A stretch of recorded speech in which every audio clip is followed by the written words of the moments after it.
A central issue for the next president, whoever it's going to be, is two items of unfinished national security business: the ongoing war in Iraq and Syria and the ongoing war in Afghanistan. The president that's leaving office would have liked to have left those two problems solved and in the outbox, and they're not there. And there's a reason why neither one of them are there. It's because they're characteristic of a large set of problems, actually, that the next president's going to face, where the United States faces real but limited threats to U.S. national security interests, in which to actually solve the problem, to end the war in Afghanistan, to prevail in Iraq and Syria, requires an investment of U.S. resources that's not going to look limited. It would have to be bigger than what most Americans think the stake is worth, and yet the stake is real, and therefore most Americans aren't willing to simply wash their hands of it and get all the way out. And the result is we get left with these awkward, ragged, in-between, unsatisfying kinds of stalemates.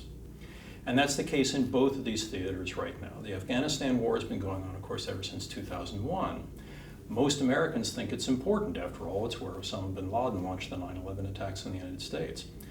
On the other hand, this problem isn't World War III for the United States. This isn't like Adolf Hitler conquering Europe and potentially threatening the independence of the United States. What happens in Afghanistan does matter to Americans, but to solve the problem, to end the Taliban insurgency, to stabilize the country, and to produce a government that can govern in ways that we would feel comfortable with and that could keep political order in the country, would require more than the investment of 100,000 troops that the Obama administration actually made back in 2009 to 2011.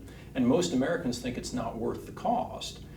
The result is we get a smaller scale intervention that's continuing and will continue into the next presidential administration, that's expensive, but not big enough to solve the problem. The next president is going to face this same dilemma of, do we cut our losses, walk away, and abandon a stake in Afghanistan that, while limited, is real?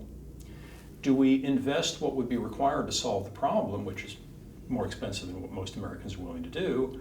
Or do we keep this thing on life support for a while longer, while hoping that we get some kind of negotiated compromise settlement with the Taliban that might end it without sending another 100 to 200,000 American soldiers back to Afghanistan? The problem in Syria is very similar.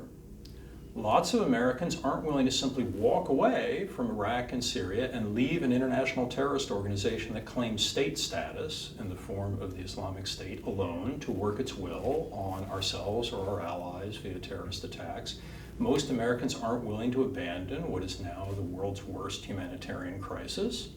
Most Americans aren't willing to tolerate the risk that this war spreads and sucks in the entirety of the Persian Gulf's energy industry.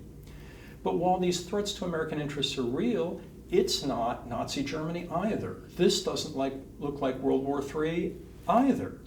And to actually solve the Iraq-Syria problem, much like the Afghanistan problem, would require sending so many American troops that nobody in the American public square, not Democrats, not Republicans, is supporting that kind of investment. No one's willing to do that.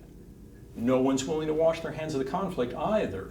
And the result has been this long, grinding, limited stalemate in which the inability to end the war leads to constant calls to do more, but not enough more to actually solve the problem.